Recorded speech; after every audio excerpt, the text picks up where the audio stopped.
दोस्तों, आज जिस टॉपिक पर हम बात करने वाले हैं, इस टॉपिक पर बहुत ही रेयर वीडियो बन पाती है। तो मेरी आप लोगों से हम्बल रिक्वेस्ट है कि आप लोग प्लीज़ इसे ध्यानपूर्वक सुने और समझें और मेरे साथ मेंटली और फिजिकली बने रहें, क्योंकि शायद ये वीडियो देखने के बाद आप लोगों का दुनिया को देखने का नज़रिया बदल जाएगा। दोस्तों, जैसे कि हम जानते हैं कि इस धरती पर कुदरत ने हमें 24 घंटे ही दिए हैं और हमारी आधे से ज़्यादा ज़िंदगी इस 24 घंटे को मैनेज करने में ही चली जाती है। और अगर हम पूरे जीवन की बात करें तो हमारा बचपन, जवानी, बुढ़ापा, फिर मृत्यु, इसी में पूरी ज़िंदगी हमारी बीत जाती है। लेकिन इनमें से 5% लोग ऐसे हैं जो ये जानने की इच्छा रखते हैं कि हु एम आई, मैं कौन हूँ, ये ब्रह्मांड क्या है, क्या इसका रहस्य है, क्या नियम है, क्या सिद्धांत है। ये वीडियो उन्हीं 5% स्मार्ट और इंटेलिजेंट लोगों के लिए है। अगर आप भी उन्हीं 5% स्मार्ट और इंटेलिजेंट लोगों में से हैं तो दोस्तों, मैं सुधीर कुमार, एक फिटनेस ट्रेनर, आप सभी लोगों का तहे दिल से स्वागत करता हूँ। दोस्तों, हम इस ब्रह्मांड को जानने की कोशिश करेंगे, साइंटिफिकली भी और स्पिरिचुअली भी। दोस्तों, हम देख पा रहे हैं कि हमारे वैज्ञानिकों ने क्वांटम फिजिक्स के माध्यम से आज धरती की ग्रेविटी को भी मार्क दे दी हुई है। जैसे लोहे के टनों के भार को हवा में उड़ा देना और वही लोहे को समुद्र की लहरों में तैरा देना, जिसे हम एरोप्लेन और शिप के नाम से जानते हैं, ये सब फिजिक्स का ही कमाल है। दोस्तों, आज से 20 साल पहले अगर कोई हमें कहता कि फ्यूचर में एक ऐसा डिवाइस, ऐसा यंत्र आने वाला है कि जिसकी मदद से आप हजारों किलोमीटर दूर बैठे व्यक्ति से बात भी कर पाओगे और उसे देख भी पाओगे, और वह किसी वायर के साथ अटैच नहीं होगा, वह तो ब्रह्मांड में विद्यमान फ्रीक्वेंसी और वेव्स के ऊपर काम करेगा, और तो और उसे हम अपनी पॉकेट में रखकर कहीं भी घूम सकते हैं, तो क्या हम उसकी बात पर यकीन कर पाते? शायद बिल्कुल नहीं। दोस्तों, अक्सर हमने गांव में लाखों पंछियों को एक साथ उड़ते देखा होगा। वे सब फ्रीक्वेंसी और वेव्स को फॉलो करते हुए ही उड़ पाते हैं।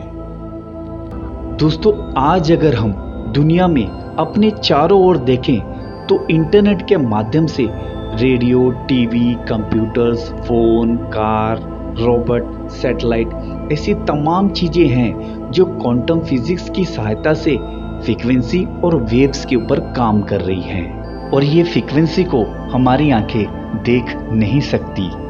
दोस्तों, पुराने जमाने से जो हमारे ऋषि मुनि कहते आए हैं, उसे अब साइंटिस्ट लोग भी मानने लगे हैं कि इस ब्रह्मांड में जो हमें दिखाई दे रहा है वो ओनली 3% है, बाकी का 97% अब भी ऐसा है जो हमें इन आंखों से दिखाई नहीं देता। इसीलिए दोस्तों, महान वैज्ञानिक निकोला टेस्ला ने पहले ही कह दिया था कि अगर हमें इस ब्रह्मांड के रहस्य को जानना है तो हमें फ्रीक्वेंसी और वेव्स को जानना बेहद ज़रूरी होगा। दोस्तों, रेडियो या फोन की फ्रीक्वेंसी हो, या धरती की ग्रेविटी हो, या कोई तापमान हो, ऐसी बहुत सी चीजें हैं जो हमें दिखाई नहीं देती लेकिन इस ब्रह्मांड में विद्यमान है।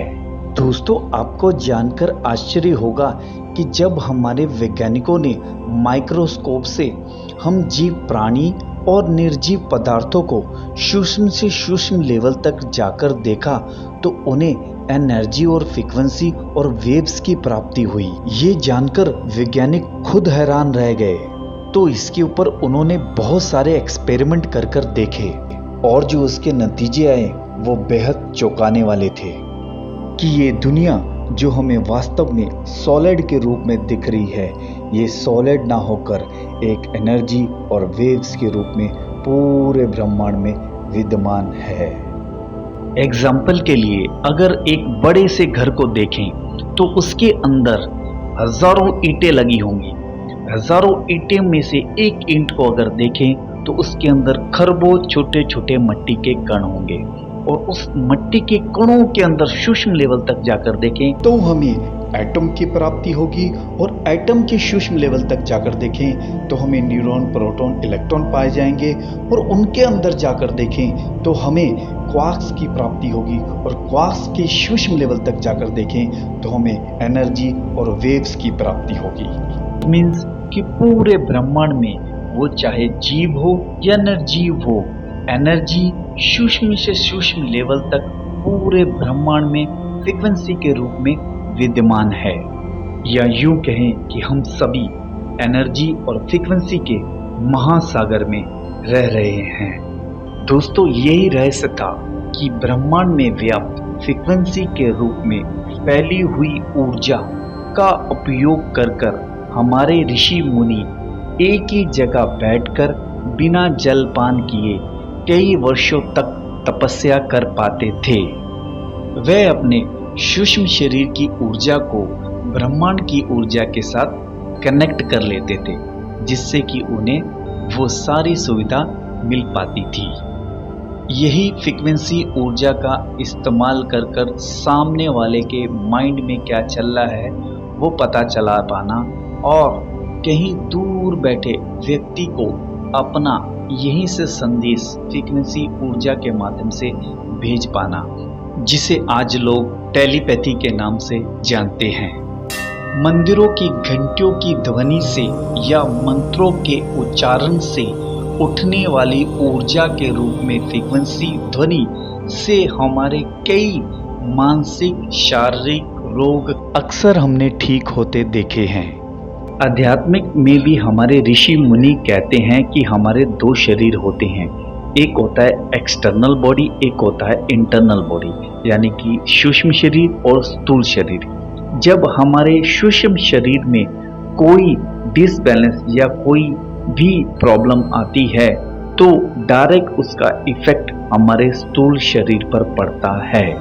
यानी कि अगर हमारा सूक्ष्म शरीर सही है तो हमारा स्थूल शरीर भी ऑटोमेटिकली सही होगा।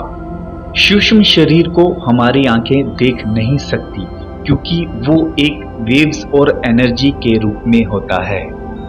दोस्तों, हमारा स्वास्थ्य जब खराब होता है इट मीन्स कि हमारे शरीर में कोई पोषक तत्व या कोई ऊर्जा की कमी हुई है। उसके लिए हम दवा का सेवन करते हैं। अच्छा, आपने कभी विचार नहीं किया होगा कि ये दवा बनती तो फैक्ट्री में है, लेकिन ये आती कहाँ से है?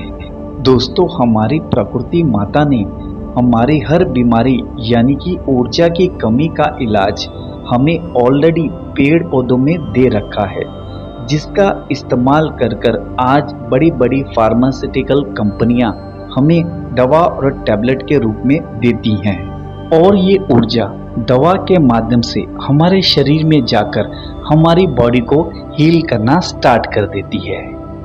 दोस्तों, हम जो फल फ्रूट साग सब्जी खाते हैं वे हमारे शरीर में जाकर हमारे सेल को उनकी आवश्यकता के अनुसार ऊर्जा प्रदान करते हैं, जिससे कि हमारी बॉडी खुद को स्वस्थ और हील कर पाती है।